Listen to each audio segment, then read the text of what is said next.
We'll try to figure out some way to recognize others.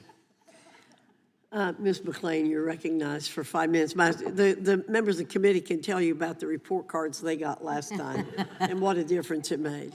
You're recognized for 5 minutes. Thank you, Madam Chair, and I will try and adhere to the Gold Star standard. I just want to caution everyone on the term of the word free. We seem to throw that word free out as if there is no one that pays the bill. I might remind you, someone is paying the bill, and free is a very slippery slope, because if it was free, that would indicate that no one pays the bill, somebody's paying the bill. So with that said, thank you all for being here today. Mr. Pulsifer, and I hope I'm saying that right, I want to start with you. Is in your testimony you mentioned in December 2022 that the Government Accountability Office issued a report showing that roughly half of student aid offer letters calculated students' out-of-pocket costs by factoring in loans. This means that students and families could be misled into believing that certain forms of student aid do not have to be paid back. Last Congress, I introduced the College Cost Transparency Act and Student Protection Act, which I will be reintroducing this Congress. I think transparency and honesty and knowing what you're getting into is critical for the student as well as the parent, as well as the colleges. So my question is this: do you believe colleges should be required to inform students of financing options that include personal resources, federal student loans, work study, and private plus loans?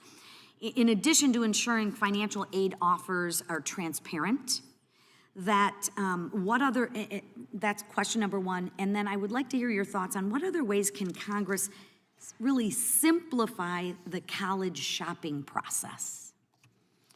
Thank you for that question, Representative McClain.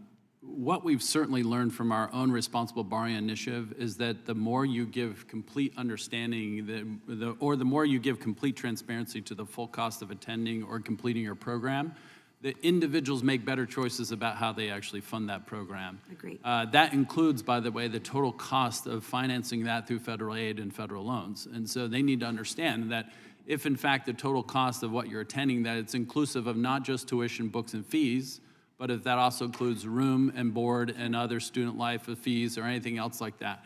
I think what you would find if you inspected the increased cost of attendance over time, that net tuitions remain relatively flat, but all these other costs have started going up substantially, and the students asked to pay for that. Do you see a downside in being transparent with all those costs? Downside to the institutions, maybe, because in fact you're going to put at risk some of the revenue dollars that they're currently achieving, meaning that there's no downside ultimately for the student. Like if you keep the focus on the student. Right, which is why the institution is actually there to educate the student, correct? And I think it is absolutely true. You heard that in my testimony, is that if everything that we could do, we would actually put the student at the center of higher education, because Amen it's to for him that for them that we're trying to deliver the value. And I don't mean to be rude, but in the interest of time, do you know any other ways or suggestions that Congress can simplify the college shopping?